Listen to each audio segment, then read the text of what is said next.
En primer lugar, quiero agradecer a Enric Barlet y a la organización de este seminario la amabilidad que han tenido para invitarme a participar en estas jornadas.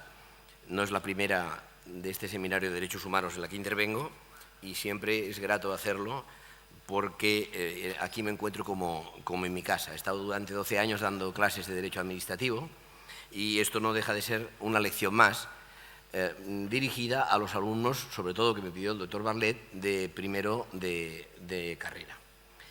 Bien, a mí me ha tocado hablarles de la ejecución en general, de la ejecución en la jurisdicción contencioso-administrativa. Y en esta intervención yo querría resaltar la importancia que tiene precisamente la correcta ejecución de una sentencia para la realización del derecho a la tutela judicial efectiva y, en definitiva, al estricto funcionamiento del Estado de Derecho. Yo les querría decir, antes de empezar, que supongo que les deben haber facilitado el título de lo que he escrito sobre esta materia, porque como estaba prevista mi intervención para 3/4 de hora, 1 hora, y se me ha reducido a media hora, lo que no diga aquí, o mayores explicaciones a las que diga aquí, las encontrarán ustedes en el folleto que les han facilitado. Bien, yo entiendo, hablando de la ejecución de sentencias, que de poco o nada sirve que se haya conseguido una sentencia favorable si después ésta no puede llevarse a puro y debido efecto. Esto ya pasa en las otras jurisdicciones, pero la nuestra se agrava mucho más porque en ocasiones más frecuentes de las deseadas, todas son indeseadas, pero en ocasiones muy frecuentes, la Administración se resiste al cumplimiento de las sentencias, o bien adoptando, que es lo habitual, una actitud pasiva, o bien incluso poniendo en ocasiones objeciones que son injustificadas y que entorpecen el cumplimiento de aquellas.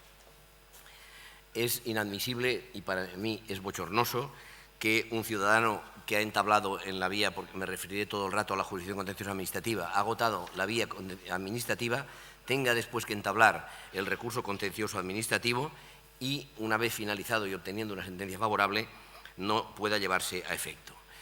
He de decir, al legislador siempre lo criticamos, pero después del análisis que yo he hecho sobre el tema de la ejecución de sentencias, he de decir que el legislador muestra una preocupación importante por el hecho de que las sentencias se cumplan y establece en la ley de la regulación reguladora de la jurisdicción contencioso administrativa una serie de medidas que pretenden ser exhaustivas para que este cumplimiento se lleve.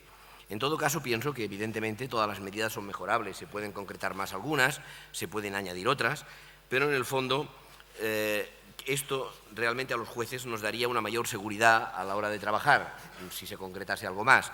Pero, de todas maneras, yo creo que el problema no se arregla si no se logra que el magistrado, o en su caso los secretarios judiciales, se impliquen más en la fase de ejecución de sentencias. Evidentemente, los magistrados nos dedicamos más a dictar sentencias que a vigilar la fase de ejecución. Y eso yo creo que no es bueno. Lo que pasa es que, de todas maneras, he de decirles que el Consejo General del Poder Judicial presta mayor atención en cuanto a la productividad a la fase, diríamos, de dictar sentencias o a la actividad de dictar sentencias de los jueces que a la preocupación de estos por la ejecución de las sentencias. Y yo entiendo que la fase de ejecución de sentencias no es una fase formularia, no es una fase que se puedan aplicar soluciones automáticas. Es una actividad que comporta en muchas ocasiones, y yo lo puedo atestiguar en la práctica judicial ordinaria, en muchas ocasiones, cuando se plantean dificultades, son mayores que las que se plantean muchas veces al poner una sentencia en un pleito de cognición.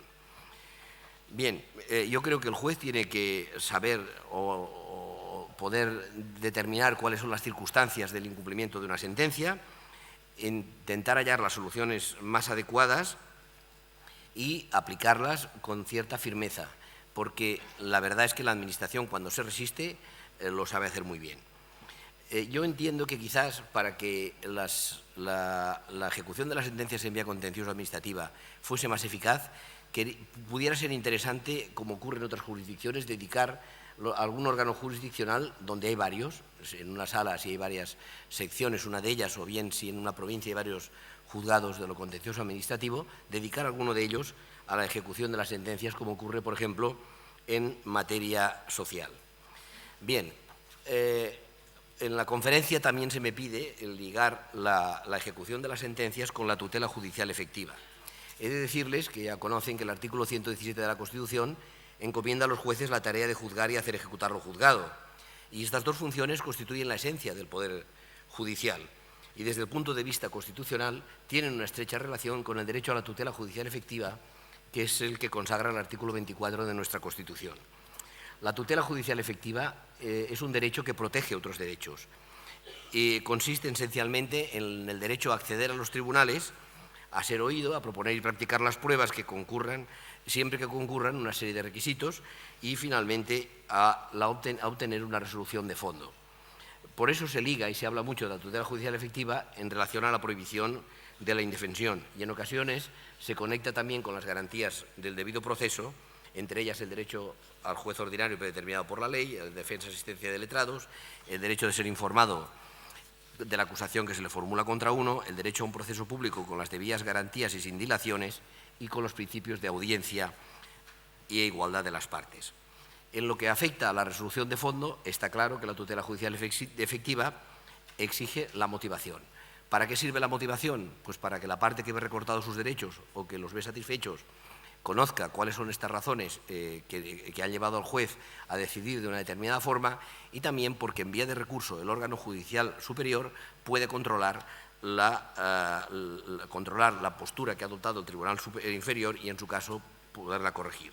No es necesario que sea pormenorizada y la sentencia, que es la resolución de fondo, tiene que suponer una conformidad, extensión, concepto y alcance con las pretensiones de las partes. Pero la tutela judicial efectiva no finaliza en el proceso de resolución del asunto, se extiende a la ejecución y se extiende a la vía del recurso. En la vía del recurso es evidente que la tutela judicial efectiva se manifiesta cuando los jueces y tribunales interpretan las condiciones de acceso al recurso de la manera más favorable al ejercicio de la acción.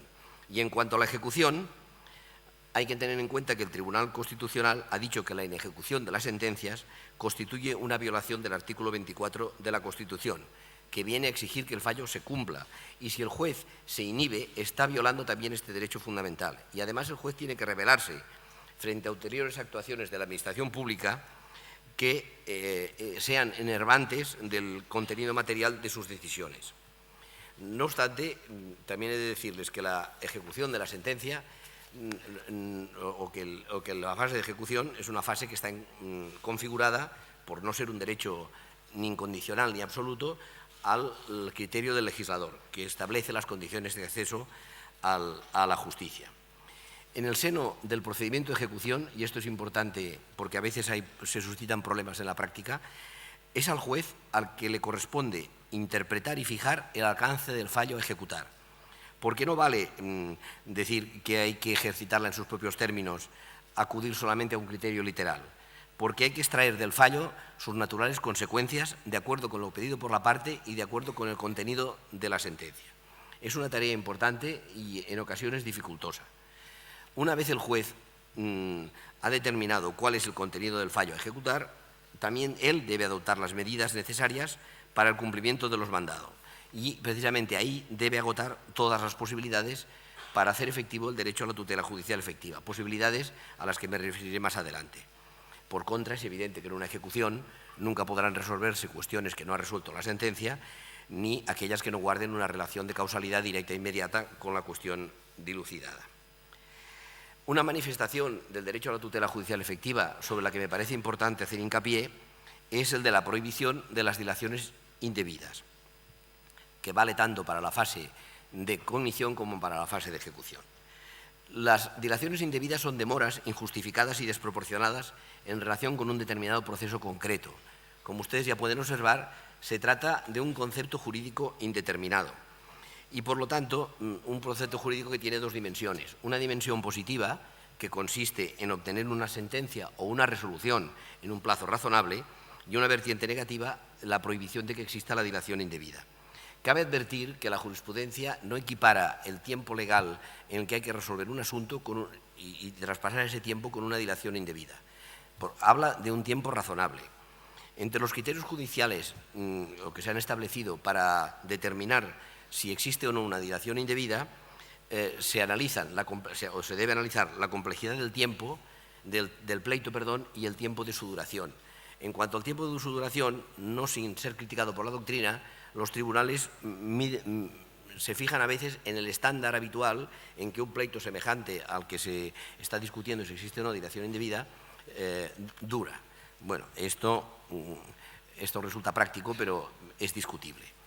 También hay que fijarse en la actividad llevada a cabo por el órgano judicial, en el daño antijurídico que produce el retraso, el comportamiento del demandante y del demandado y el del órgano judicial. Para que se pueda conocer de una dilación indebida es importante que se denuncie.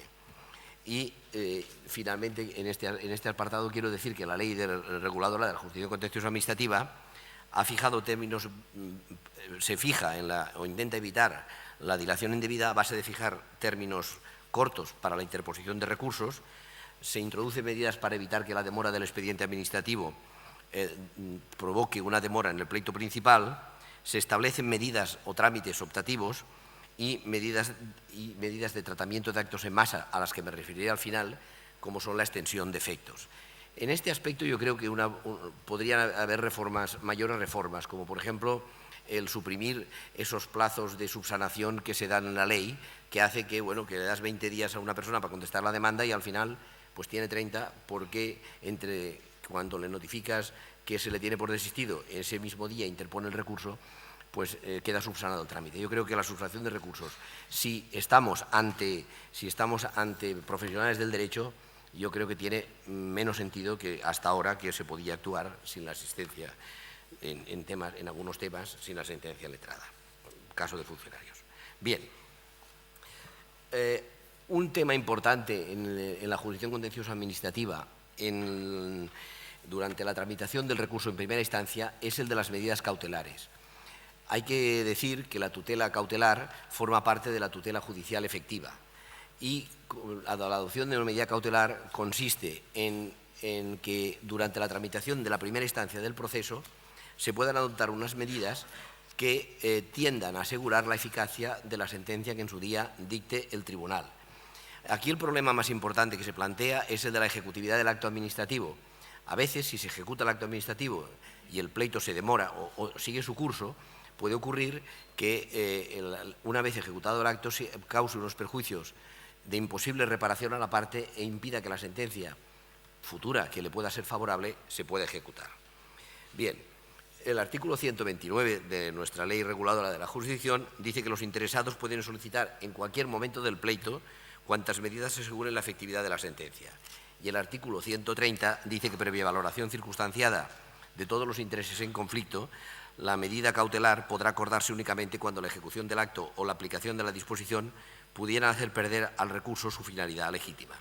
Y la medida cautelar puede denegarse cuando de ésta pudiera seguirse una perturbación grave a los intereses generales o de tercero, y el juez lo deberá ponderar de forma circunstanciada. Bien,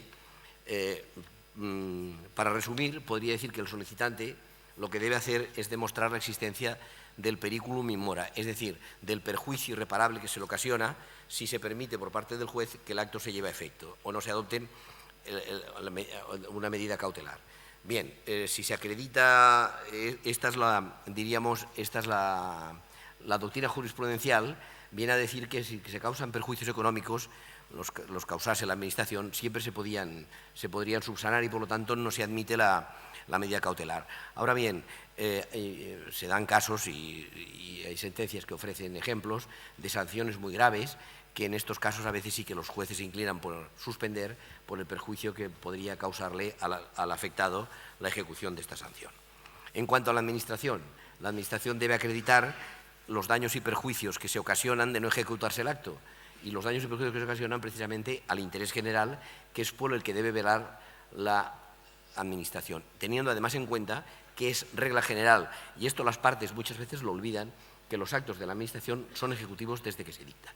Y por lo tanto, esta presunción de legitimidad y de legalidad que tiene el acto administrativo se impone muchas veces ante las pretensiones de las partes. Y finalmente, de este artículo se desprende que el juez y tribunal tiene que ponderar los intereses en juego, es decir, tiene que ponderar el interés público afectado, el perjuicio que se le ocasiona a la parte o que se le puede ocasionar a la parte de ejecutarse el acto, y después los posibles perjuicios que a veces se olvidan las partes cuando pleitean a terceros, que no tienen nada que ver pero pueden salir perjudicados de la ejecución del acto. Y después, en relación con las medidas cautelares, surge la doctrina del fumus boni iuri, es decir, el juez también analiza los fundamentos jurídicos, pero claro, los tiene que analizar muy por encima, porque esto es muy peligroso, porque si analiza ya la cuestión de fondo, el problema que se puede ocasionar es la violación de la tutela judicial efectiva de las propias partes que tienen derecho a un litigio con la posibilidad de probar y con la posibilidad de alegar lo que consideren oportuno. Y por tanto aquí es un terreno ciertamente resbaladizo. Bien, simplemente deciros que la pieza cautelar se tramita en una pieza separada, pero que existe una interdependencia entre el proceso principal y la pieza separada. Y la vigencia de la medida cautelar es siempre temporal. Y yo entiendo que solo abarca en la primera instancia, porque en la segunda instancia ya vendría o podías pedir la ejecución provisional de la sentencia o bien la ejecución definitiva en su día. Bien, la ley aquí también, la gente la critica, pero la ley es muy amplia porque dice que puede adoptar el juez cuantas medidas según la efectividad de la sentencia. Y aquí choca un poco con el apego que tiene el juez a la ley y a veces nos falta creatividad, porque yo creo que hay que poner ingenio a la hora de aplicar estas medidas cautelares o las medidas de ejecución. Pero, en fin, que no quede por la ley, porque la ley te dice que puedes adoptar cuantas medidas según la efectividad de la sentencia. Bien, y en cuanto a estas medidas, pues, bueno, el juez las adopta y duran durante todo el tiempo en el que dure el procedimiento. Bien, ahora ya hemos hecho una introducción en general, hemos hablado de la tutela judicial efectiva, hemos hablado de las medidas cautelares, hemos hablado de las dilaciones indebidas y vamos a entrar ya en la ejecución, lo que es una ejecución de la sentencia. La ejecución de la sentencia, como todos saben, consiste en la realización de todas aquellas actividades que sean necesarias para el cumplimiento de lo que en ella se ha resuelto. Por lo tanto, se trata de una actividad que consiste en practicar y llevar a puro debido efecto lo que en la sentencia se dice. Esta actividad tiene dos vertientes. Una positiva, que consiste en transformar la realidad jurídica o la realidad física de acuerdo con lo ordenado en el fallo. Y otra negativa, que consiste en que todos se deben abstener de realizar actos que contradigan lo que se ha establecido en el fallo de la sentencia. La ejecución, como decíamos antes, forma parte integrante de la tutela judicial efectiva. Y es relevante porque, si no, las sentencias judiciales quedarían en meras declaraciones teóricas sin ninguna trascendencia práctica, se defraudaría las expectativas que tienen los particulares que han obtenido una sentencia favorable y, por tanto, esto nos lleva a la consecuencia de que el sistema jurídico debe estar armado, bien preparado, bien organizado, para que la sentencia se cumpla por parte del que está obligado y en principio se resiste a hacerlo. Bien, en cuanto a las medidas que la ley articula para ejecutar la sentencia, son varias y hay que distinguir. Hay unas que condenan a la Administración a realizar una actividad de hacer o de dictar un acto. En este caso, las medidas, me abstengo en aras a la brevedad de leer muchos preceptos, pero los encontraréis en el escrito que os he transmitido. Bien, pues he de decir que en cuanto se trata de una sentencia que condena a la Administración a realizar una actividad o a dictar un acto, en este caso hay dos tipos de medidas. Unas que la ley dice que la podrá hacer el juez por sus propios medios o bien utilizando a la Administración que está condenada o bien a otra Administración. Aquí nos encontraríamos con un sistema de ejecución subsidiaria. El otro sistema es establecer una serie de medidas que compelan a la autoridad que no quiere cumplir o que no cumple la sentencia, no digamos el porqué, a que la cumpla. Fijaros que aquí en relación al cumplimiento del fallo, hay una regla general que a mí me parece interesante, porque si la medida consiste en que se ejecute un acto, la propia sentencia puede fijar el plazo en que se cumpla, no será el plazo de 2 meses fijado general. Aquí hay una excepción para cuando se condena a la Administración a una actuación de hacer. Y después hay una limitación, porque se dice que los órganos jurisdiccionales no pueden redactar cómo quedaría el reglamento a que anulan, o el artículo del reglamento que anulan, ni pueden introducir los elementos discrecionales del acto para considerar lo que sea válido. Eso le corresponde a la Administración. Por eso no se extrañe que en ocasiones los tribunales anulen y retrotraigan el procedimiento, porque si lo que hay que dictar es un acto que lleve implícito un poder discrecional, el tribunal no lo puede hacer. Otra cosa sería si todos los elementos del acto son reglados, en cuyo caso sí que el tribunal, en mi opinión, podría dictar el acto sustituyendo totalmente a la autoridad administrativa que lo debería hacer. Bien, tenemos ya estos sistemas, es decir, o lo ejecuta por él mismo o lo puede ejecutar por la Administración condenada o por otra Administración. Y también incluso tampoco se descarta que pueda utilizar el auxilio de terceros. El otro tipo, bueno, también dice la ley que puede adoptar las medidas necesarias para que el fallo adquiera la eficacia que en su caso sería inherente al acto omitido. Es decir, puede realizar las actividades materiales que lleguen al mismo resultado que la sentencia de condena ha previsto, cuando la Administración no lo ha querido hacer. Bien, el artículo 112 de la Ley de la Regulación Contenciosa de la Jurisdicción Contenciosa Administrativa también contempla dos medidas más. Una de ellas es la posibilidad de la multa coercitiva. He de decirles que a mí esta medida la he usado 2 veces y me ha dado resultado, pero a base de requerir previamente a la Administración en varias ocasiones y al final preguntar quién es la autoridad o funcionario responsable y combinarlo, que en el caso que no se cumpla, se va a hacer. En la sala, en la nuestra, en los 5 últimos años lo hemos hecho 2 veces. Yo creo que eran casos muy justificados, que el órgano administrativo decía, bueno, oiga, lo vamos a cumplir, pero dentro de 1 año. Mire, 1 año es un tiempo exagerado, pero el Tribunal Constitucional además ha dicho que la ejecución de las sentencias no puede demorarse por dificultades prácticas más del tiempo que se considera razonable para que se cumplan.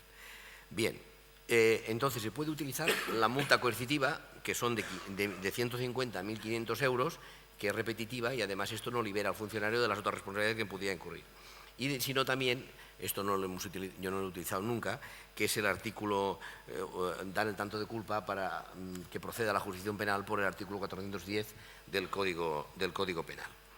Bien, lo que la ley también de la jurisdicción contenciosa administrativa viene a prever que antes de empezar esta ejecución, el juez determine quién es el órgano de la Administración obligado a cumplirlo. Bien, también la ley contempla en estas obligaciones de dar o hacer, estas obligaciones de hacer que tiene la Administración, la ley contempla causas de imposibilidad material o legal del cumplimiento. En este caso, el representante de la Administración acude al tribunal, le manifiesta el porqué una sentencia de una obligación de hacer, la Administración no puede llegarla a cumplir total o parcialmente, se abre un incidente y entonces el juez determina la indemnización sustitutoria por la parte del fallo total que no se ha podido cumplir. A veces ya poniéndose, a la hora de poner la sentencia, observas o te das cuenta que no se puede cumplir del todo la sentencia, en cuyo caso ya puedes fijar en la propia sentencia la indemnización, con lo cual evitas a las partes el tener que tramitar este incidente. También en la ley se habla de la posibilidad de expropiación por caso de utilidad pública o interés social de los derechos o intereses legítimos que se reconozcan en la sentencia. Y se establecen 3 casos.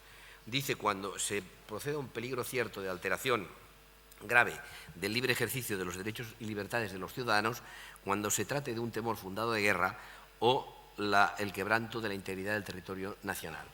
Estos 2 últimos casos es el Gobierno de la Nación el que tiene la competencia para solicitarlo y para declarar que existen estas causas. La primera causa que he dicho, cuando hay alteración grave del libre ejercicio de los derechos y libertades, ahí puede ser el Gobierno del Estado, en el caso de que dependan de él las autoridades que han dictado el acto, o bien el Gobierno de la comunidad autónoma, si procediese de la comunidad autónoma, de las entidades locales o de órganos dependientes de estas.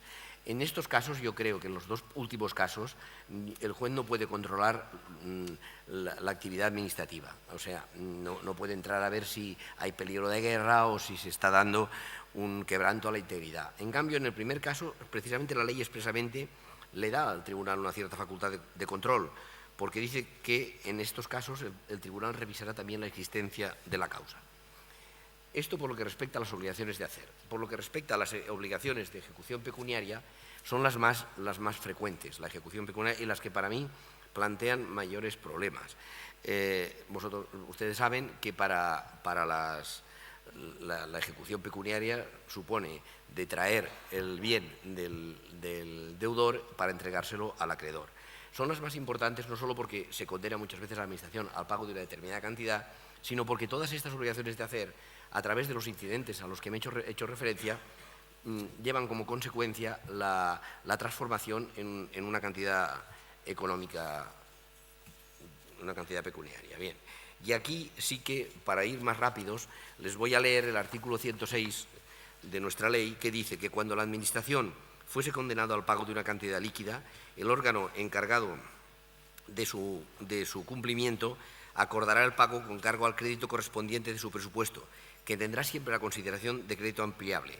Si para el pago fuese necesario una modificación presupuestaria, deberá concluirse el procedimiento correspondiente dentro de los 3 meses siguientes al día de la notificación de la resolución judicial. A esta cantidad se le añade el interés legal desde la fecha de la notificación de la sentencia, que puede incrementarse en el caso de que haya temeridad al cabo de los 3 meses. Y aquí, en el punto 4, dice algo importante. Dice, si la Administración condenada al pago de la cantidad estimase que el cumplimiento de la sentencia habría de producir trastorno grave a su hacienda, lo pondrá en conocimiento del juez o tribunal acompañando una propuesta razonable para que, oídas las partes, se resuelva sobre el modo de ejecutar la sentencia en la forma que sea menos grave para aquella, y se admite la posibilidad de que la cantidad a satisfacer se pueda compensar con créditos que una persona tenga a la Administración. Bien, veo que voy corto de tiempo y voy a resumir mucho. Aquí el problema de la ejecución pecuniaria, el problema que tiene fundamentalmente es la inembargabilidad de los fondos y caudales públicos y del dominio público al que se refiere el artículo 132 de la Constitución. Bien, en casos en que el Tribunal Constitucional también ha dicho que el principio de legalidad presupuestaria puede justificar que la Administración posponga la ejecución de las sentencias, no puede justificar, más allá del tiempo necesario para obtener, actuando con la debida diligencia, las consignaciones presupuestarias. El problema que se plantea hoy, que la Administración te diga que por razones presupuestarias, no impuestas por la propia Administración, sino que vienen de instancias superiores de la Comunidad Económica Europea, no se pueda cumplir la sentencia. Yo creo que la única solución en este caso sería buscar o determinar el juez un fraccionamiento en el pago de estas cantidades adeudadas. Para mí este es un problema importante y se puede dar porque hoy día sabemos que la Administración anda corta de caudales públicos y, por lo tanto, donde no hay no se puede pagar. Yo creo que aquí tenemos que acudir un poco a efectuar un plan de pago, calculando intereses y fraccionándolo. Bien, y después, ya para acabar, y como estamos hablando de la ejecución de sentencias, hay el título cuarto, capítulo cuarto de la Ley de la Jurisdicción, se habla de dentro de la jurisdicción de sentencias se habla de la extensión de efectos. Con relación a la extensión de efectos, hay dos artículos que son muy importantes, que son el 110, por una parte, y el 37.2 en relación con el 111. Para definirlo bien, hay una sentencia del Tribunal Supremo, que es de 16 de febrero de 2009, que dice muy claramente, dice, la extensión de efectos del artículo 110 está prevista para sentencias firmes en materia tributaria y de personal, cuando los interesados se encuentren en idéntica situación jurídica que los favorecidos por el fallo y se cumplan determinados requisitos procesales. Es decir, en materia de personal y de tributario, cuando se dicta una sentencia que afecta a una sola persona, pero que hay otras personas que han recurrido el acto administrativo, que esto lo considera el tribunal como condición sine qua non, pero que no han intervenido todavía en ese pleito, pueden pedir la extensión de efectos de la sentencia esta a su caso particular.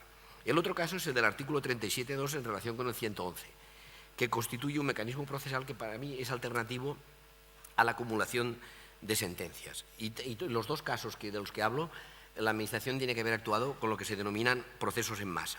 Es decir, procesos que cuando ante un tribunal existe varios asuntos con un idéntico proceso, con un idéntico objeto, se permite que en lugar de la acumulación de autos se cojan un par de asuntos, se les dé la consideración, nosotros le llamamos pleitos testigos, los terminamos de decidir, notificamos la sentencia a las demás partes que pueden pedir la extensión de los efectos de esta sentencia que hemos puesto. Bien, esto en líneas generales. Problemas. Miren, el artículo 110, lo tengo explicado ahí más extensamente, el problema que plantea para mí el artículo 110 es que estamos hablando de ejecución de sentencias y, sin embargo, estamos en un proceso de cognición. Porque, por ejemplo, lo que tiene que demostrar la parte es la identidad de situaciones jurídicas entre el favorecido con la sentencia y el que pretende que le favorezca.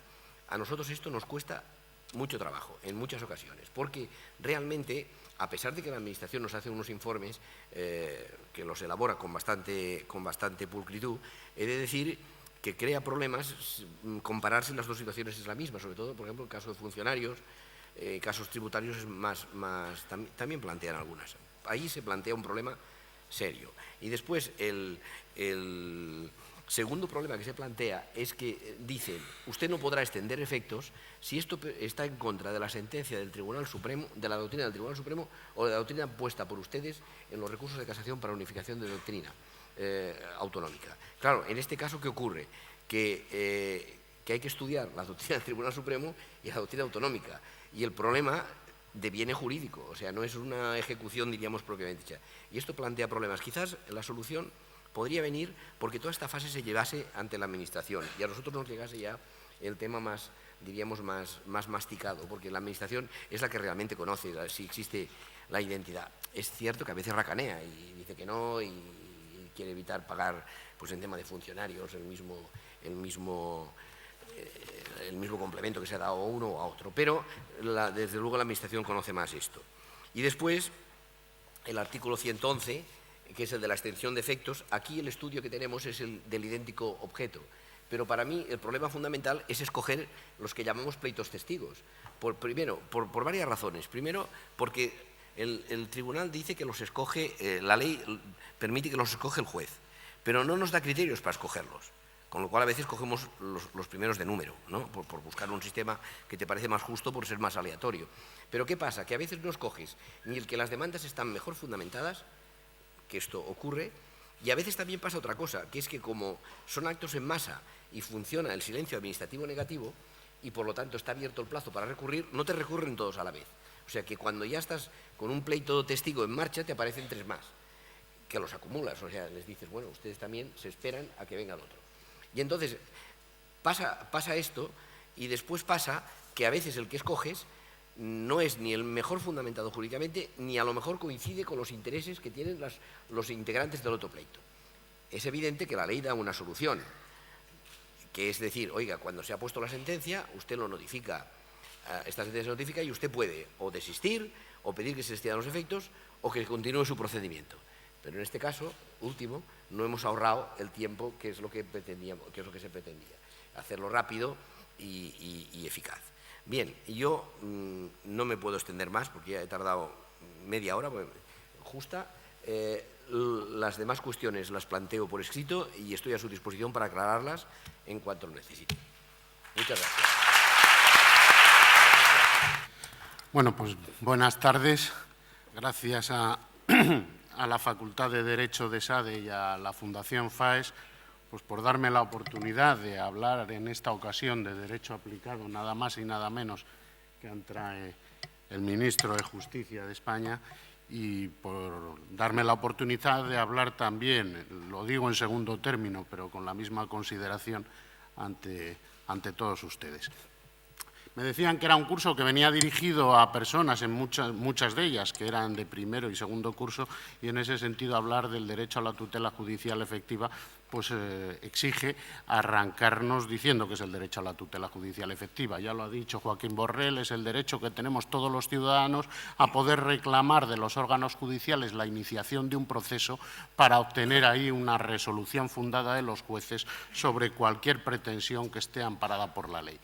Y el Tribunal Europeo de Derechos Humanos y el Tribunal Constitucional dicen que ese derecho a la tutela judicial efectiva tiene 5 manifestaciones fundamentales. En primer lugar, es el derecho del acceso libre al proceso. En segundo lugar, el derecho a que los jueces les motiven las resoluciones de fondo. En tercer lugar, el derecho que tenemos todos a recurrir las decisiones judiciales cuando la ley las ha reconocido la posibilidad de un recurso contra ellas. La prohibición de la indefensión y, en último lugar, lo que hoy nos ocupa, es decir, el derecho que tenemos a obtener la ejecución de la sentencia que se dicte. Y cuando me planteaba cómo abordar el contenido de esta sesión, pues en el fondo me decía, ¿y por qué voy a entrar yo a plantear todos los problemas de ejecución penal si en el fondo no es un derecho o un curso de derecho procesal penal? Y entonces, pues decidí abordar la cuestión desde una concepción mucho más general y, ¿por qué no hacerlo también, ya que lo hacía desde un posicionamiento general, no hacerlo desde la visión de los tribunales españoles, del Tribunal Supremo o del Tribunal Constitucional, que en muchas ocasiones hasta les negamos credibilidad, sino hacerlo desde una forma un poco más extraordinaria, o no voy a decir insólita, pero sí más infrecuente, y que yo creo que para el curso puede ser sugerente, es decir, hacer el análisis de esta cuestión desde la visión del Tribunal Europeo de Derechos Humanos. Y desde ahí lo voy a abordar. ¿Qué es lo que ha dicho el Tribunal Europeo de Derechos Humanos? Pues probablemente la primera sentencia o la más importante fue la del caso Horsby contra Grecia. El matrimonio Horsby era un matrimonio inglés que vivía en Grecia, concretamente en la isla de Rodas, y en el año 1984 solicitaron al Ministerio de Cultura griego la posibilidad de abrir un colegio de enseñanza en inglés en la propia isla de Rodas. El Ministerio de Cultura griego lo denegó, diciendo que no eran griegos y no tenían derecho a establecer ese colegio. Consecuentemente, el matrimonio llevó la cuestión a la Comisión de la Comunidad y ellos lo plantearon ante el Tribunal de Justicia de las Comunidades Europeas y las Comunidades Europeas, el Tribunal declaró que eso era contrario al Tratado de Roma y que suponía una restricción de la nacionalidad y que tenían derecho a abrir ese colegio en la isla de Rodas. Bueno, con esa sentencia el matrimonio se fue de nuevo al Ministerio de Cultura griego, solicitó que le dejaran abrir el colegio y el Ministerio de Cultura griego se lo volvió a denegar por las mismas razones que antes de la sentencia. A partir de ahí empiezan a litigar en la jurisdicción contenciosa administrativa contra el gobierno griego. Y cuando finalmente en el año 1994, 10 años después, parece que les iban a autorizar ya a abrir el colegio, pues entonces se sacó un decreto presidencial por el gobierno griego en el que se exigía para poder abrir un colegio en Grecia que aquellas personas que no tuvieran el título de enseñanza secundaria pues tenían que pasar un examen de historia griega y de idioma griego. Bueno, con esta nueva objeción pues el matrimonio se fue al Tribunal Europeo de Derechos Humanos, alegando que habían ganado en el Tribunal de Justicia de las Comunidades Europeas, y el Tribunal de Derechos Humanos les dijo, pues eso, que el derecho a la tutela judicial sería ilusorio si el ordenamiento jurídico de uno de los Estados parte permitiese que una decisión judicial firme permaneciera sin ejecución en detrimento de una de las partes. Y dice que la ejecución de las sentencias dictadas por cualquier tribunal de justicia deben ser consideradas como parte integrante del juicio a los efectos del artículo 6 del Convenio Europeo, que es el derecho a un proceso equitativo, lo que sería el proceso justo o la tutela judicial efectiva, y que con más razón eso tenía que ser cuando los procedimientos no eran civiles, sino contenciosos administrativos. O sea que con esta sentencia el tribunal lo primero que viene a establecer es eso, que el derecho a la tutela judicial efectiva abarca a que se cumplan las sentencias. Pero ha ido diciendo muchas más cosas. No solo ha dicho que hay que cumplir las sentencias. Como ha dicho Joaquín Borrell, ha declarado también que las sentencias se tienen que cumplir en un tiempo razonable. ¿Y cuál es la sentencia más característica del Tribunal Europeo en el que así lo dice, que tienen que ejecutarse en un tiempo razonable? En el caso de Burdov contra Rusia, bueno, el 1 de octubre de 1986 las autoridades militares rusas movilizaron a Anatoly Tikhonovich Burdov y le movilizaron y le hicieron ir a un plan de emergencia a Chernóbil, como consecuencia de la catástrofe de Chernóbil, o el accidente nuclear de Chernóbil. Consecuentemente, él va allí, está trabajando durante 3 meses y a los 3 meses, en enero del 87, vuelve, después de haber sido sometido a radiaciones, y reclama una indemnización que reconocía el ordenamiento jurídico ruso por esos padecimientos. El gobierno ruso se lo deniega. Y entonces, en 1991, Burdov empieza a litigar, aporta un informe pericial de que sus padecimientos derivan de la exposición a la radiación y empieza a litigar. Finalmente, los tribunales rusos le reconocen el derecho a esa indemnización, pero no se la pagan. Entonces, ya en el año 1997, 6 años después, pues Burdov, como no se la pagan, vuelve a reclamar ahora a la Seguridad Social de Chantilly para que le paguen la indemnización. Le empiezan a alegar una serie de problemas presupuestarios hasta que en el año 2001, y él había ido en el año 1997, hasta que en el año 2001 ya le pagan la pensión mensual de 2.500 rublos, se la pagan con relación al tiempo pasado, al tiempo atrasado. Pero, sin embargo, no le pagan a partir del momento de la ejecución la mensualidad de los meses que quedaban por venir. Él va al Tribunal Europeo de Derechos Humanos y el Tribunal Europeo de Derechos Humanos le dije eso, que un retraso irrazonablemente largo en la ejecución de una sentencia firme puede, por lo tanto, suponer una vulneración del convenio del derecho a la tutela judicial efectiva. ¿Y qué más ha dicho, además de que hay que ejecutar la sentencia y en un plazo razonable? Pues ha dicho cómo tenemos que calibrar si el plazo es razonable. Y en este caso, en el caso de Reiland contra Rusia, el Tribunal Europeo de Derechos Humanos dijo que para ver si es razonable el tiempo de cumplimiento de la sentencia, habrá que estar a las circunstancias del caso, que habrá que tener en cuenta, en primer lugar, la complejidad de los procesos de ejecución en cada Estado, habrá que tener en cuenta también cuál ha sido el comportamiento de la parte demandante en ese tiempo, cuál ha sido el comportamiento de las autoridades y cuál es la cuantía y la naturaleza del importe que había que pagar. Y que en función de todo eso se evaluará si el plazo de cumplimiento es o no razonable. Ahora, también, y aquí hay un caso que es el de Morocco, no solo dice Morocco contra Rusia, parece que todos los he traído de Rusia, pero bueno, pero en el de Morocco no solo dice que, analizando si el plazo es razonable y dice que hay que analizarlo conforme a las circunstancias del caso, lo que viene a decir es, y ya lo ha dicho también Joaquín Borrell, de decir, bueno, las sentencias tienen que cumplirse en un plazo razonable. Es verdad que los ordenamientos jurídicos de cada uno de los Estados miembros establecen un plazo, pero el mero incumplimiento de los plazos establecidos por los ordenamientos jurídicos internos no supone automáticamente el quebranto al derecho a la tutela judicial efectiva. ¿Cuál era el caso de Morocco? Morocco es un señor que es detenido en el año 2001 y acusado de tráfico de drogas.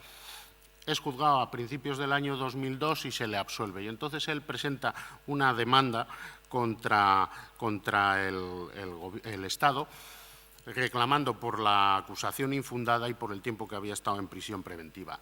En septiembre del 2006 le dan la razón y se señala una indemnización. La sentencia deviene firme 2 meses después, en noviembre del 2006, y a partir de ahí empieza a ejecutarse. Entonces, a los 2 meses se manda la orden por el tribunal para que se le pague.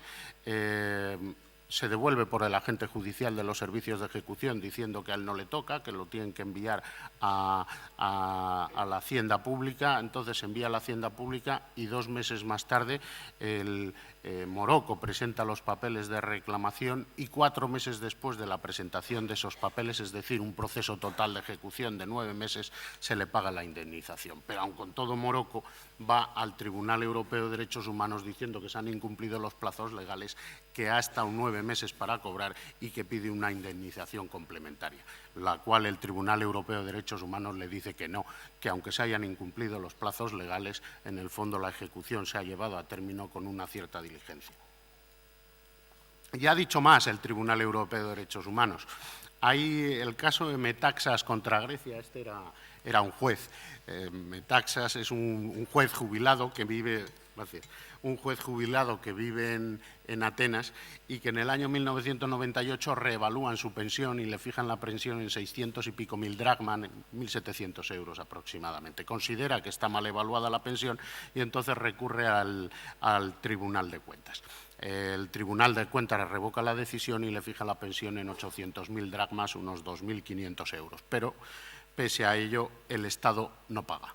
Entonces, como el Estado no paga, él interpone una demanda contra el Estado pidiendo la ejecución y finalmente, después de pedir… En la demanda él pide la cantidad que se le debía más los intereses legales y las costas por no haber pagado el Estado.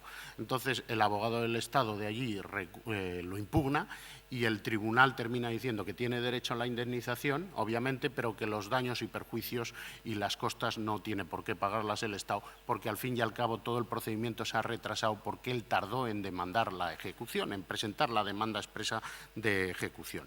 Y cuando le deniegan estos intereses, él se va al Tribunal Europeo de Derechos Humanos y nos da una lectura más. Dice el Tribunal Europeo de Derechos Humanos que no cabe esperar de una persona que haya obtenido una sentencia favorable en contra del Estado que inicie por separado un procedimiento de ejecución, que la autoridad estatal demandada debe recibir la notificación de la sentencia y a partir de ese momento se encontrará en una posición privilegiada para emprender todas las iniciativas que sean necesarias para cumplir con esa sentencia. Es decir, que tiene que ser cumplida en un plazo razonable y que el Estado además lo tiene que cumplir de forma de oficio, por decirlo de alguna forma. Ha habido más resoluciones. El Tribunal Europeo de Derechos Humanos ha declarado también que es verdad que se le puede exigir al propio demandante, se le puede exigir que colabore en la ejecución, pero siempre tiene que ser limitado a lo estrictamente necesario. Estamos hablando en aquel caso concretamente, que era el caso de Cosmidu contra Grecia, a la obligación que tenía él de presentar los datos bancarios para que se le pudiera hacer la transferencia. Y luego el Tribunal Europeo de Derechos Humanos también lo ha ido perfilando con otra serie de pronunciamientos. En el caso de Kukalo contra Rusia dijo que la complejidad del procedimiento interno de ejecución y el sistema presupuestario estatal no exime al Estado de la obligación impuesta por el convenio de garantizar a todo individuo el derecho a que la ejecución de una decisión judicial firme y ejecutoria tenga lugar en un plazo razonable. Y luego, y aquí ya es Cormingensal contra Portugal y Freilander contra Francia, dijo que correspondía a los Estados el deber de organizar sus ordenamientos jurídicos de tal manera que las autoridades competentes estén en situación de cumplir con sus obligaciones al respecto y en un plazo razonable, que tienen que adaptar las leyes a que la ejecución pueda ir rápida. A partir de ahí, el Tribunal en las últimas sentencias ya no dice que los defectos de ejecución puedan plantear un problema de quebranto del derecho a la tutela judicial efectiva, que también, sino que además ahora en las últimas sentencias ya empieza a decir que retrasar la ejecución de las decisiones judiciales puede quebrantar no solo el derecho a la tutela judicial efectiva, sino el derecho fundamental que la sentencia trataba de proteger.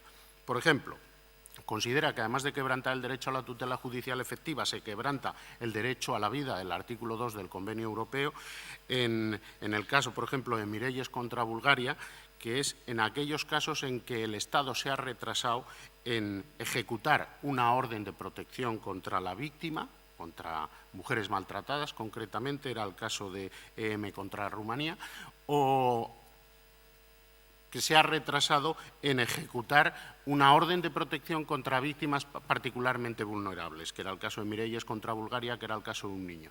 Entonces, en esos casos dice, se ha quebrantado el derecho a la tutela judicial efectiva y se ha quebrantado también la protección de su derecho a la vida. Otros derechos que ha dicho que se han quebrantado al tiempo, el de sufrir tratos inhumanos y degradantes, lo hizo en el caso de Condado contra Italia, porque no se le excarceló cuando en el establecimiento penitenciario no había condiciones para un tratamiento médico que necesitaba.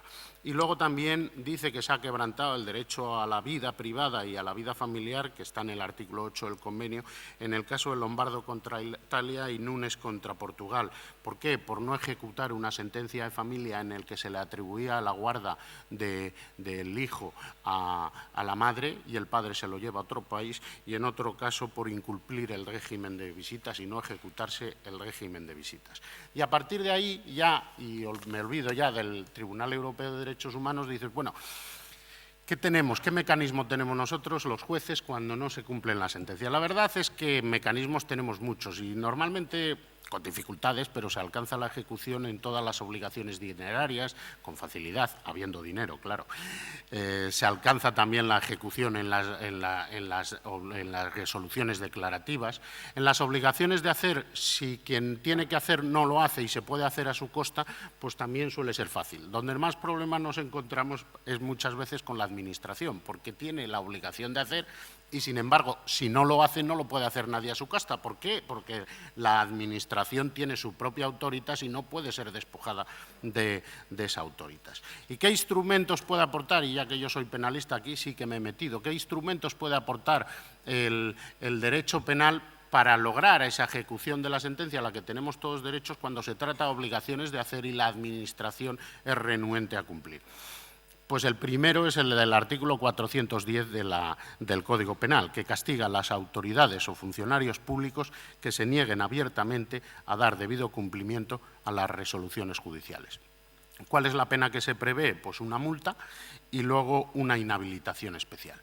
¿Y cuáles son los requisitos que ha establecido el Tribunal Supremo para que una autoridad o funcionario público cometa este delito de desatender las obligaciones judiciales?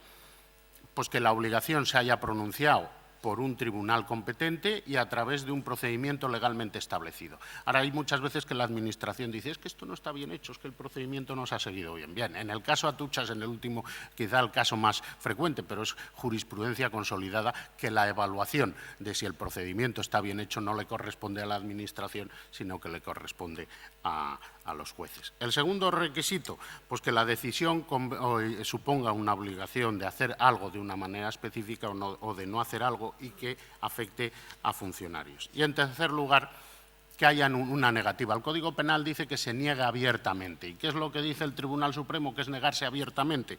Pues bueno, pues una negativa franca, clara, patente, indudable, indisimulada, evidente o inequívoca. Todas esas cosas viene a decir. Ahora, viene a decir que no tiene por qué ser expresa o explícita, sino que puede ser también de una actuación renuente. Desde luego no se puede cometer por imprudencia. Y aquí tendríamos la responsabilidad del 410. ¿Qué problema tenemos con el 410? Bueno, que hay muchas veces que la persona de la Administración a cuya disposición está la autoritas del Estado no cumple. Y entonces, ¿qué otra posibilidad hay? Pues empezar a subordinar la orden. O sea, que los jueces no solo le manden al jefe supremo de la Administración, sino que vaya mandando también a todos sus subordinados y comprometiéndole a él al cumplimiento con una amenaza penal de que si él no cumple también tendrá responsabilidad penal. ¿Y esto qué encaje tiene? Aquí hay una sentencia de lo contencioso administrativo de La Coruña de 14 de junio del 85 que obligó a un ayuntamiento a convocar un pleno extraordinario para que se debatiera una moción de censura contra el alcalde. ¿Qué hizo el alcalde? No convocar. No convocar, no convocar, no convocar, y al final el tribunal dictó un auto convocando ellos la sesión extraordinaria y ordenándole al secretario judicial que hiciera todo lo preciso para que se llevara a término y que si el alcalde no iba a presidir la sesión extraordinaria, el propio secretario judicial hiciera lo propio. El alcalde recurre al Tribunal Supremo diciendo que no puede hacer esto el tribunal, que un tribunal no puede convocar una sesión extraordinaria y que desde luego un secretario judicial no puede salvar los obstáculos de sus propias órdenes. Y el Tribunal Supremo lo confirmó, que no voy a entrar en las razones, pero viene a decir que tras la Constitución española un tribunal no solo tiene que velar por el cumplimiento, sino que puede ejecutarlo él mismo. Pero lo que dice el Tribunal Supremo el 13 de marzo de 1986 luego se recogió en la Ley Contencioso Administrativa de 1998. Y en la Ley Contencioso Administrativa, en el artículo 108, se recoge esta posibilidad. Dice que si la sentencia condenara a la Administración a realizar una determinada actividad o a dictar un acto, el juez o tribunal podrá, en caso de que lo incumpla el primer obligado, hacer lo siguiente. Primero, ejecutar la sentencia por sus propios medios y, en segundo lugar, requerir la colaboración de autoridades o agentes de la Administración condenada o de otras administraciones públicas. Es decir, me falló el primero, puede usted ordenar a todos los funcionarios y autoridades que estén por debajo para que lo cumplan. Y a partir de ahí, la responsabilidad penal va a ir en cascada, no solo va a ir al primero, muchos se van a ver atenazados por la amenaza de la pena. La cuestión que yo me planteaba aquí es decir, bueno, ¿y cabe esa obligación a particulares? Y me dirán, ¿para qué vamos a obligar a un particular si estamos hablando de ejercicios de autoritas administrativo? Podría haber muchos casos en que toda la administración se niegue y que estemos pensando en que pueda ejecutarse por los particulares. Estoy pensando en hospitales privados, estoy pensando en escuelas privadas o concertadas o estoy pensando en determinadas empresas que sean concesionarias. ¿Podría obligársele a un particular a cumplir con la orden que se ha dictado a la Administración? Tendríamos un camino, es el artículo 556 del Código Penal, que castiga al particular que incumpliera un mandato judicial de forma grave. ¿Puede ordenarse por el tribunal a un particular que ejecute esa obligación de la Administración. Desde luego el 108 en la Ley Contencioso Administrativa dice que sí, porque en el punto segundo dice que en estos casos de incumplimiento el Tribunal podrá adoptar las medidas necesarias para que el fallo adquiera eficacia, que en su caso sería inherente al acto omitido. Es decir, puede hacer cualquier cosa y ordenar al particular, y para el particular derivaría responsabilidad. ¿Cuál es la responsabilidad para el particular de desobediencia al artículo 556? Y ahí nos encontramos con un problema, que la pena que se prevé para la desobediencia a los particulares es pena de prisión de 6 meses a 1 año. Y claro, la pena de prisión de 6 meses a 1 año es casi más grave, vamos, es más grave que la pena que se imponía para la autoridad o el funcionario público, que era una pena de multa y inhabilitación especial. Ahora, y ahí sí que es verdad que me voy a meter, ministro, no meter, quiero decir, me voy a introducir en el análisis del proyecto del Código Penal. El proyecto del Código Penal modifica o propone modificar este artículo 556 y en este planteamiento, que habrá otros, pero en este planteamiento lo hace de forma positiva, porque para el artículo 556 primero modifica la pena ya no de 6 meses a 1 año, sino de 3 meses a 1 año. Bueno, en el desequilibrio de la pena que se prevé para el funcionario y la que se prevé para el particular, bueno, se sigue produciendo el desequilibrio, pero arrancamos desde más abajo. Ahora ya la pena es de 3 meses. Pero sobre todo el proyecto prevé para el particular no solo la pena de prisión, sino que introduce como novedad y como pena alternativa la pena de multa. Y entonces ahora ya los tribunales podrían condenar a un particular con pena de multa, no solo con pena privativa de libertad, sino recurrir a la multa, que siempre es una pena mucho más homogénea que la que está contemplada para la propia Administración. ¿Y qué es lo que yo creo a la vista de todo lo que hemos hablado? Yo creo que el artículo 556, que está ahora mismo en debate en las cámaras, porque de este sí que se propone una enmienda, pues quizá en la fase de enmiendas se podría considerar la posibilidad de que se establezca un subtipo agravado, es decir, no es lo mismo la antijuricidad de incumplir el mandato judicial por parte de aquella persona que tiene atribuido el servicio público que debería acatar la orden, que por aquellos a los que les llamemos al cumplimiento de forma subordinada, bien sean funcionarios o bien particulares. La antijuricidad es mayor en que tiene encomendado la responsabilidad legal de la función y probablemente se podría considerar la posibilidad de un subtipo agravado. Y luego podríamos considerar también la posibilidad de subtipos agravados en todos aquellos casos, y ya cierro con esto, que como el Tribunal Europeo de Derechos Humanos dice, no solo se quebranta el derecho a la tutela judicial efectiva, sino que al tiempo con el incumplimiento se está quebrantando algún derecho fundamental de particular protección, como es el caso del derecho a la vida o el caso de la integridad física a los que antes he hecho referencia, o el derecho a la convivencia en la familia. En ese sentido, ese es el contenido de mi aportación, y aquí dejo todas las cuestiones para el posible debate que pueda haber.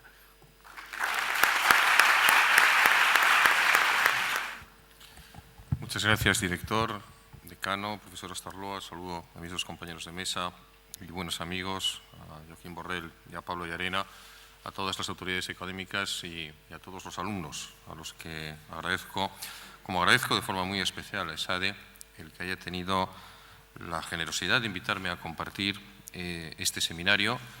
No son palabras huecas decir que para mí es una responsabilidad, primero, por estar donde estoy, una institución de las más prestigiosas de Barcelona y las que yo creo que aportan una imagen sin duda más positiva de Barcelona y de Cataluña, no solamente a España, sino a todo el mundo, como un espacio abierto al intercambio de conocimientos, y luego por la responsabilidad que significa también compartir ponencia y mesa con 2 compañeros, aunque es verdad y se ha dicho que yo no lo soy de la carrera judicial, sino de la carrera fiscal, y ellos son jueces, pero del prestigio y de la trayectoria que ellos tienen.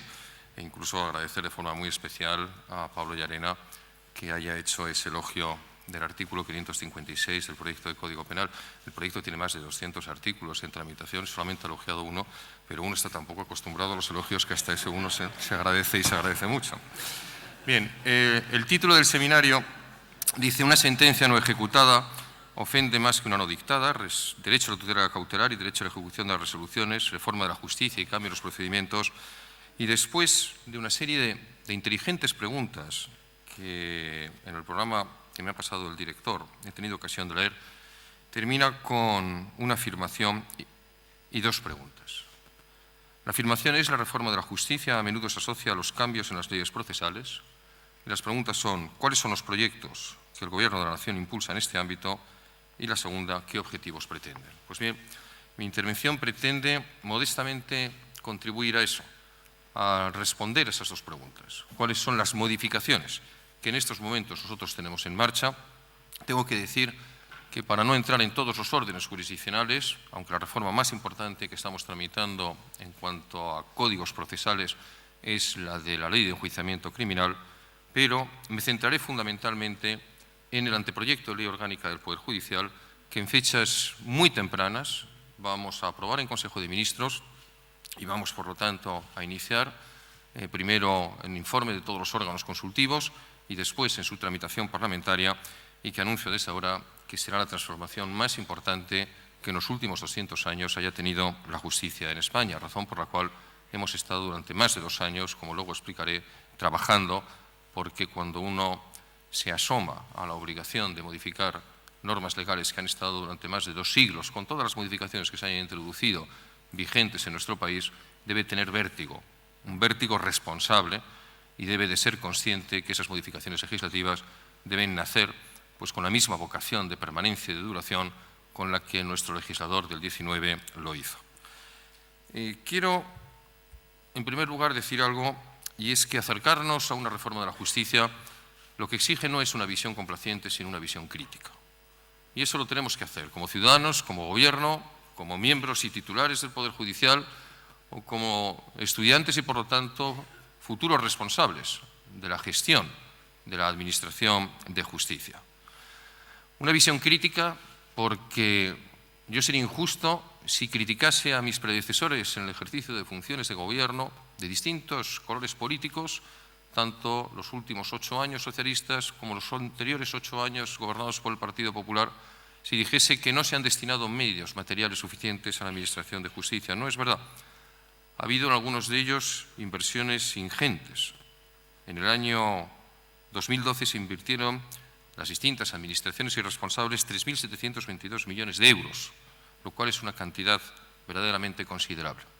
Y, sin embargo, tenemos que concluir que la Administración de Justicia, y lo ha dicho tanto el profesor Borrell como Pablo Llarena, no responde a las expectativas que en estos momentos tienen los ciudadanos. Yo creo que si hiciéramos una encuesta y preguntásemos de los 3 poderes del Estado cuál es la valoración que los ciudadanos hacen 3 décadas después de aprobada la Constitución, coincidiríamos todos en que el Poder Ejecutivo nos ha gustado más o no en función de nuestra cercanía o lejanía de sus proyectos políticos, pero que ha tenido capacidad de dar respuesta a las obligaciones que le mandaba la Constitución. Lo mismo diríamos del Poder Legislativo, no solamente a nivel nacional, sino también los legislativos, y vale para los ejecutivos de las distintas comunidades autónomas.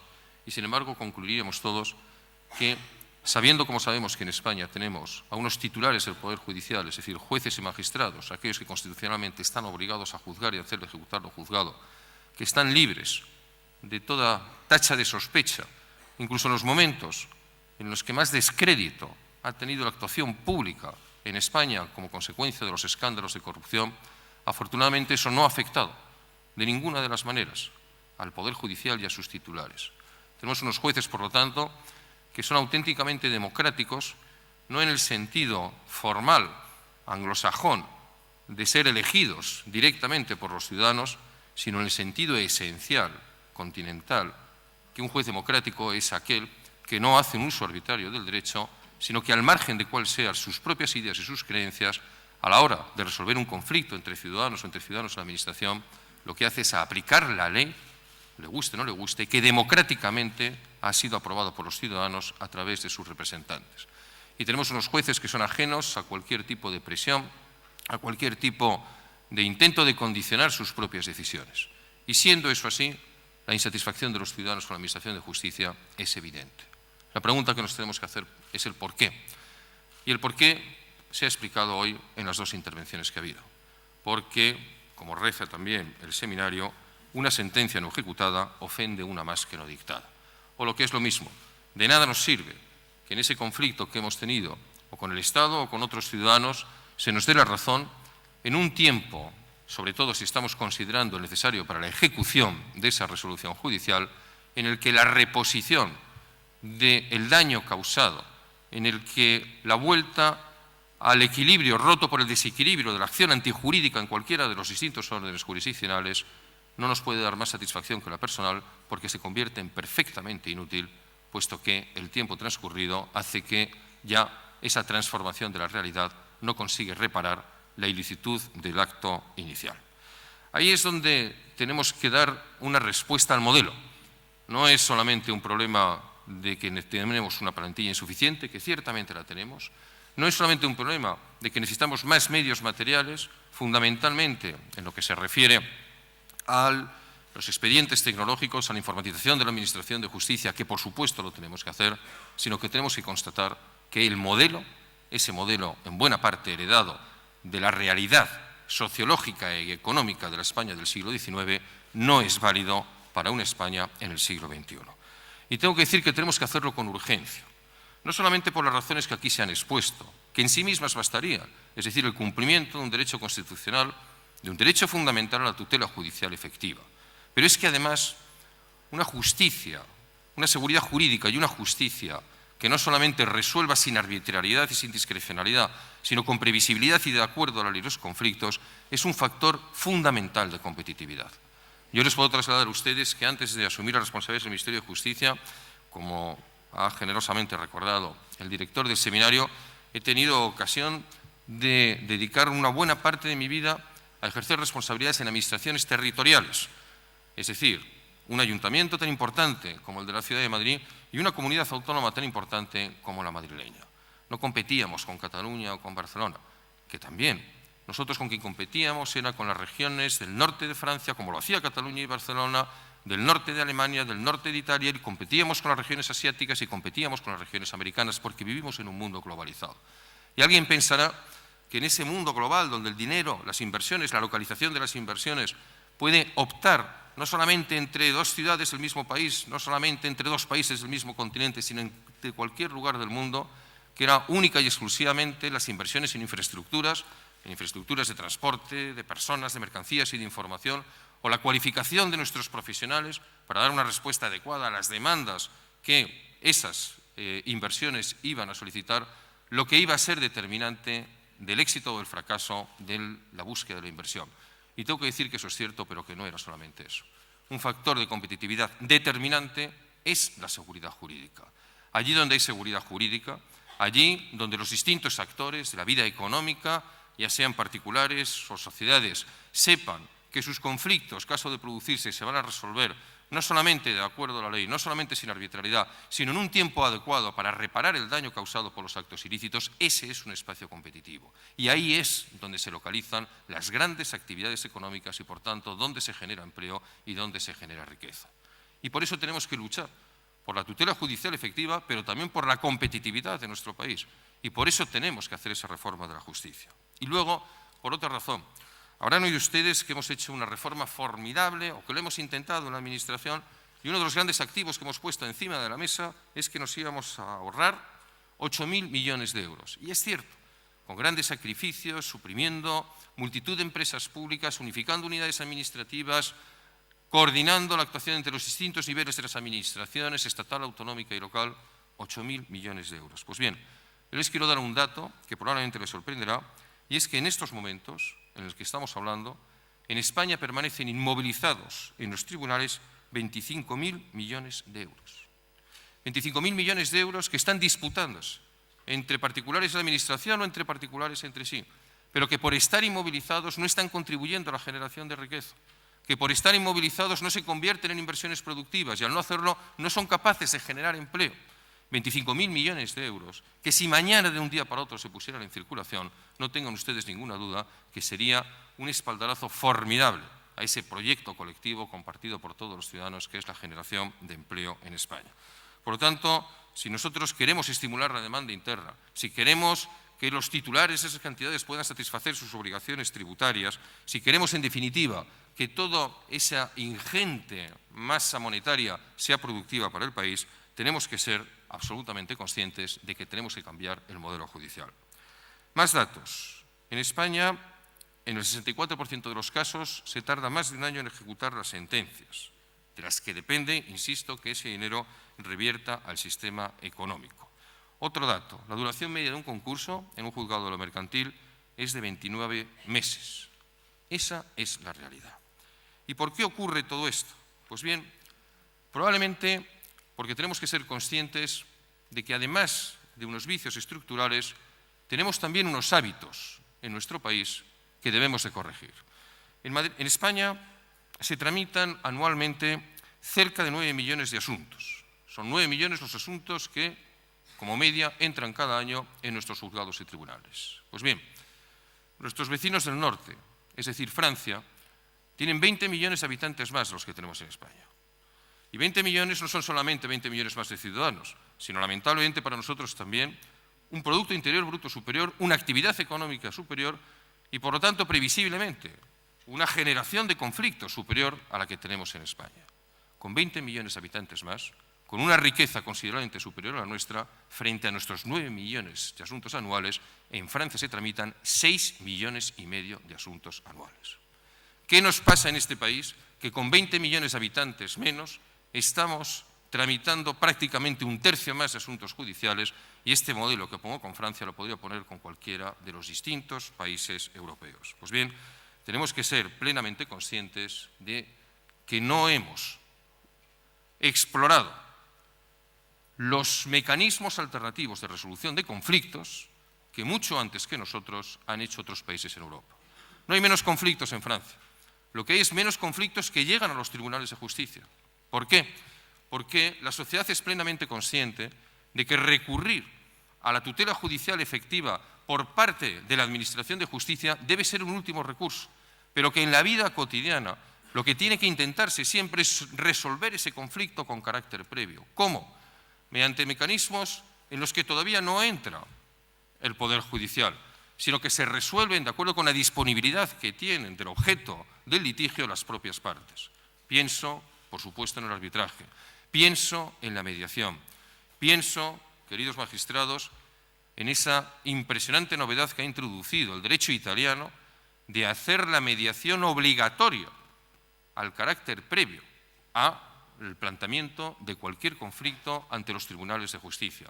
Pienso incluso en esa sentencia sorprendente de un tribunal de Londres donde a un ciudadano que solicitó por vía judicial el reconocimiento de un derecho después de un largo litigio, se le reconoció ese derecho exactamente en la totalidad de su petitum y se le condenó en costas. Y en la motivación de la condena en costas, lo que el juez de Londres decía es que ese mismo resultado de obtener el derecho se podía haber obtenido con una simple mediación sin necesidad de utilizar todos los mecanismos costosos del Estado y que, puesto que él había recurrido a un sistema público en lugar de un sistema particular para alcanzar ese derecho, el derecho se le reconocía, pero se le condenaba en costas por el daño que había causado al erario público. Entre 2003 y 2012 la población en España aumentó un 13%. Esos datos son importantes para que veamos las causas de los problemas que aquí se han expuesto. En este mismo periodo de tiempo, 2003 y 2012, insisto, aumenta la población en España un 13%, los asuntos que ingresan a nuestros órganos judiciales se incrementan en un 25,2%. Bien, y doy otro dato, que es elogio a todos los gobiernos que en aquellos años asumieron responsabilidades de todos los colores políticos.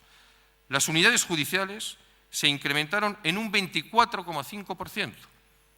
Es decir, no de acuerdo con el incremento de la población, sino de acuerdo con el incremento de los litigios. Hubo respuesta por parte de los poderes, por parte del Poder Judicial, por parte del Poder Ejecutivo, a ese aumento de la litigiosidad.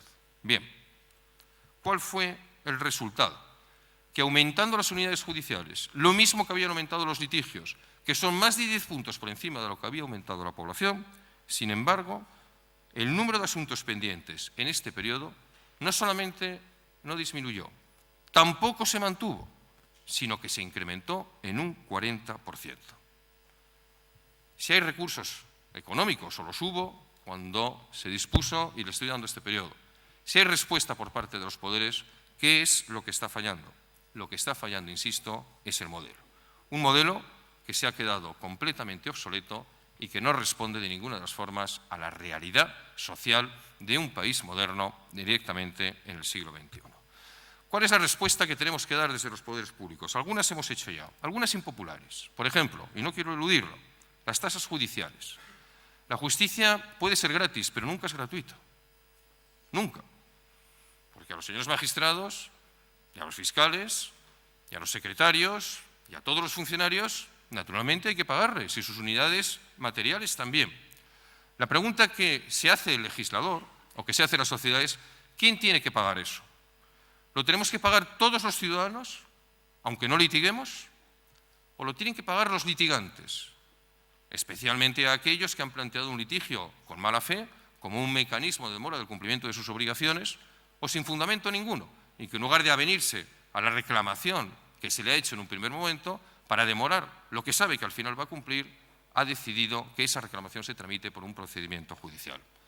En España optamos por un mecanismo modesto, de dejar el 90% del coste de la justicia a todos los ciudadanos, a ustedes, que la pagan con cargo a sus impuestos, acudan o no acudan a los tribunales, y cargar por vía de tasas judiciales un 10% a los litigantes. Sé que se ha dicho que es mucho, les doy solamente, por no entrar en más detalles, la media de la Unión Europea, que es del 28%. Del 28%, prácticamente el triple, es costeado por los litigantes en la Unión Europea. Les cuento una anécdota. En Austria, las tasas judiciales no cubren el 10% del coste, que es lo que cubre España, ni el 28%, que es la media europea. Cubren el 105%. ¿Eso qué significa? Que hay un excedente de recaudación que se destina a otros servicios públicos, como puede ser sanidad o como puede ser educación. Pero es un país que ha llegado al concepto de que la justicia, quien la tiene que sufragar son los litigantes, y entre ellos, aquellos que hayan pleiteado sin tener fundamento suficiente para poder hacerlo. El modelo que hemos hecho en España es razonable y les puedo asegurar que está contribuyendo de una forma muy efectiva, porque sobre todo carga en la segunda instancia, no en la primera, a reducir no la litigiosidad justificada, pero sí la litigiosidad como método alternativo al cumplimiento de las obligaciones, porque, como bien sabemos muchos de los que estamos aquí, muchas veces resulta más rentable demorar con los intereses de demora, que en estos momentos existen, que no satisfacer inmediatamente la obligación. Hemos apostado por vías alternativas, se hablaba antes de la ley de mediación, de la ley de jurisdicción voluntaria, hemos modificado la ley orgánica para introducir unos mecanismos de eficiencia presupuestaria, fundamentalmente en relación con las sustituciones, controvertido también, pero quiero decirles que un mecanismo excepcional, que al ciudadano le resulta extraño, y es que un no profesional y tampoco perteneciente a aquellos turnos que corresponden a juristas acreditados, aunque hayan desarrollado su carrera en la docencia o en la carrera fiscal o en otro tipo de profesiones, pueda, por razones estrictamente presupuestarias, asumir las mismas responsabilidades que un titular del Poder Judicial que ha accedido con unos mecanismos que garantizan no solamente su independencia, sino también su profundo conocimiento de aquellas materias que se someten a su dilación. Hemos hecho una importante racionalización de estructuras, pero evidentemente todo esto no es suficiente sin, y es la última parte de mi intervención, abordar la gran reforma de la Ley Orgánica del Poder Judicial. Esta reforma se suma, no es una más de las más de 40 modificaciones que ha sufrido la ley desde que se aprobó en 1985, sino que es un cambio absolutamente radical de la estructura de nuestros tribunales de justicia y de su sistema interno de funcionamiento. ¿En qué dirección? Lo último que yo haría en mi vida es un análisis marxista de la historia, porque no está en mi ideología. Pero no le faltaba razón a don Carlos Marx cuando vinculaba las superestructuras económicas muchas veces a decisiones que estaban directamente vinculadas con la organización de las propias estructuras sociales. ¿Qué estoy queriendo decir? Que en una España agrícola, en una España donde la unidad de producción, y piensen ustedes que la unidad de producción es lo que genera el 90% de los conflictos, se vincula fundamentalmente a la producción agrícola y por lo tanto al campo. Lo que hace el legislador del 19 y con acierto es acercar el órgano de resolución de conflictos allí donde el conflicto se produce. Y por lo tanto lo que hace es dividir España en multitud de pequeñas jurisdicciones, los llamados partidos judiciales, a cada uno de los cuales asigna, para garantizar su independencia, un territorio, el partido, un instrumento material, el juzgado, un titular, el juez, y una estructura administrativa con el secretario a la cabeza. Eso, que podía ser válido para el siglo XIX, no es válido para el siglo XXI. No es válido en una España comunicada, donde las grandes infraestructuras que tenemos lo que hace es que no midamos nunca ya las distancias en kilómetros, sino en tiempos de desplazamiento allí donde tenemos que ir a tramitar directamente nuestros asuntos. No es válido cuando lo que pretendemos es crear una oficina judicial que a través de los sistemas informáticos permita dar apoyo a aquellos que tienen que juzgar y hacer ejecutar lo juzgado, pero que no tienen, lógicamente, que convertirse en jefes administrativos de pequeñas unidades administrativas. No es válido en una España que necesita flexibilidad y que, por lo tanto, en función de distintas circunstancias, puede requerir refuerzos que no pueden estar exigiendo toda la tramitación que significa la creación de nuevos juzgados.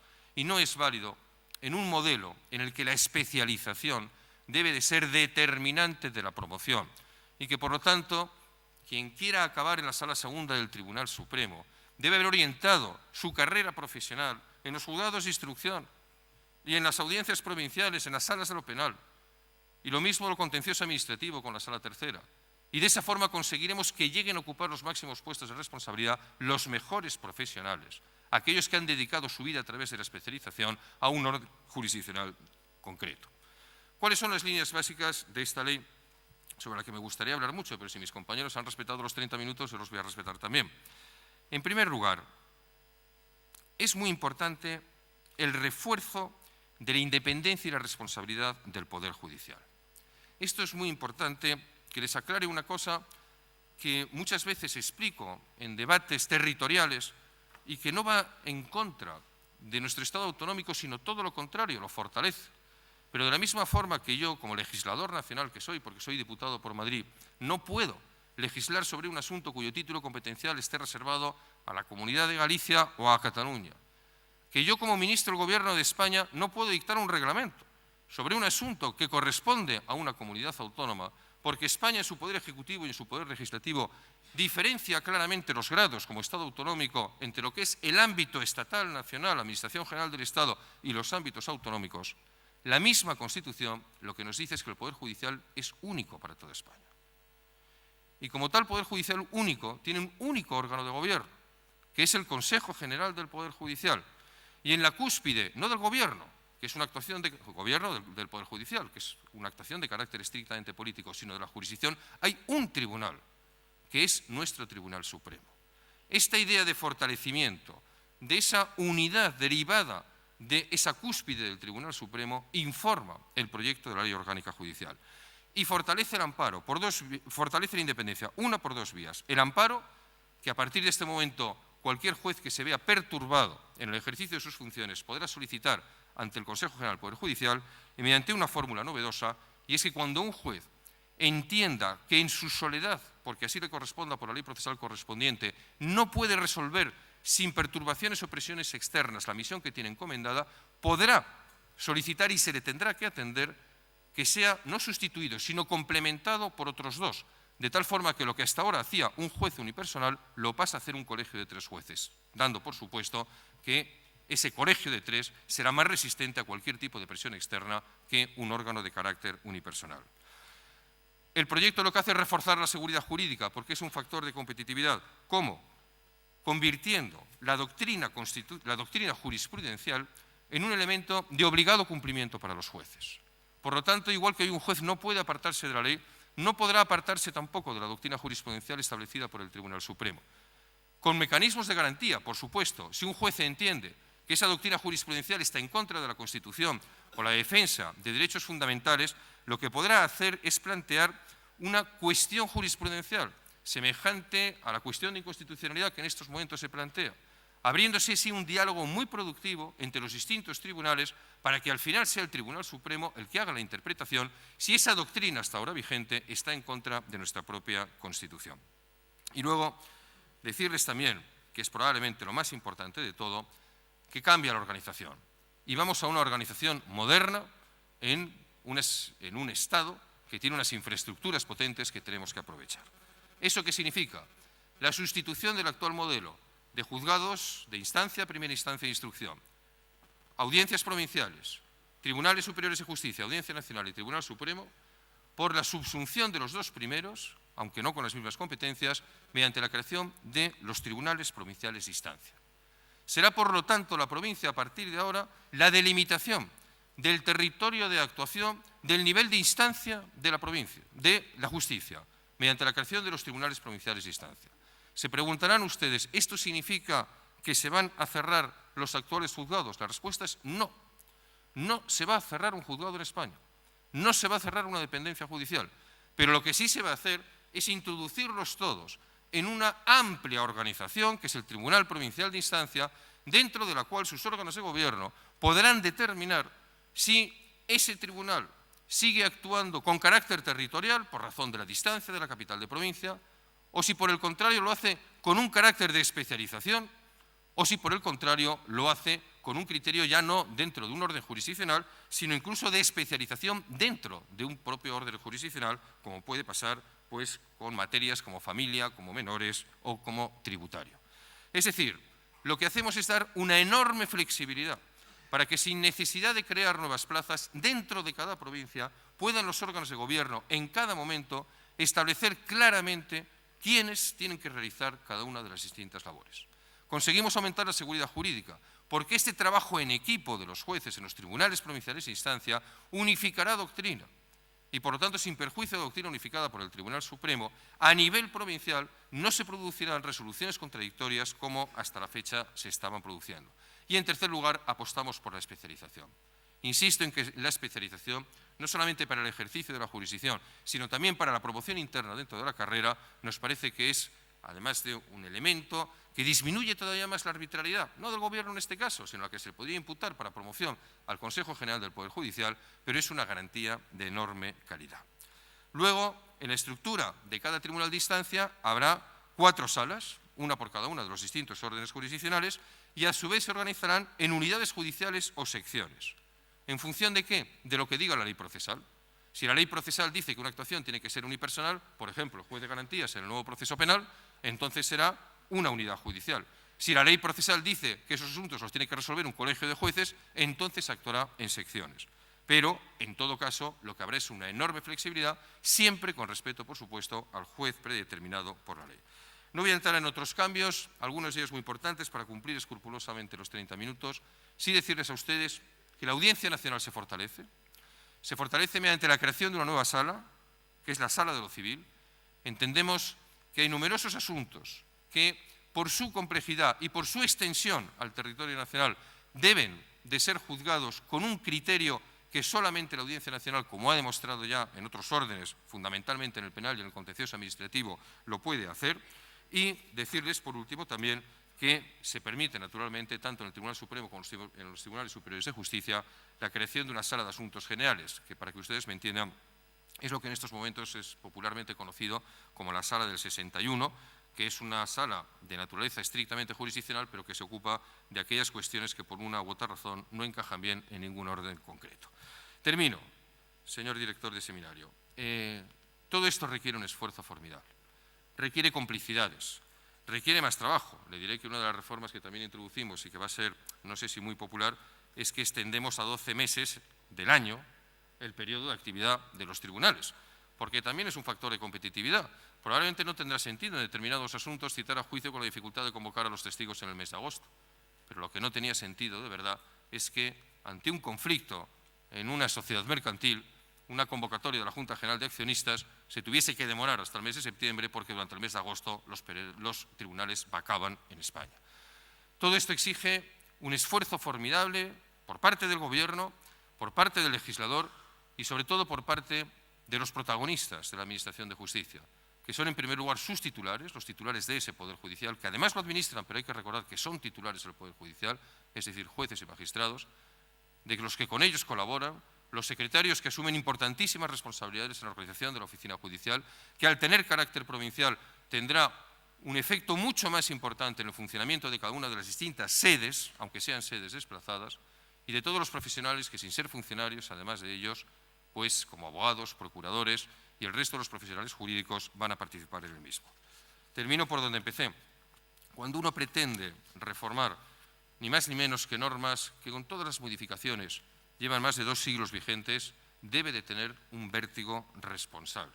Pero lo que sí les puedo decir es que si en ese recorrido tenemos dificultades y tenemos críticas, que las tendremos, y tendremos controversias, que las tendremos, aunque sea con todas esas inconvenientes, habremos cumplido nuestro objetivo. Si por comodidad política, si por evitar esa controversia, nosotros hubiésemos dejado la justicia tal y como está, que es directamente en herencia de hace más de 2 siglos, entonces no tendríamos controversia, pero no tendríamos ningún tipo de satisfacción. Muchísimas gracias a todos.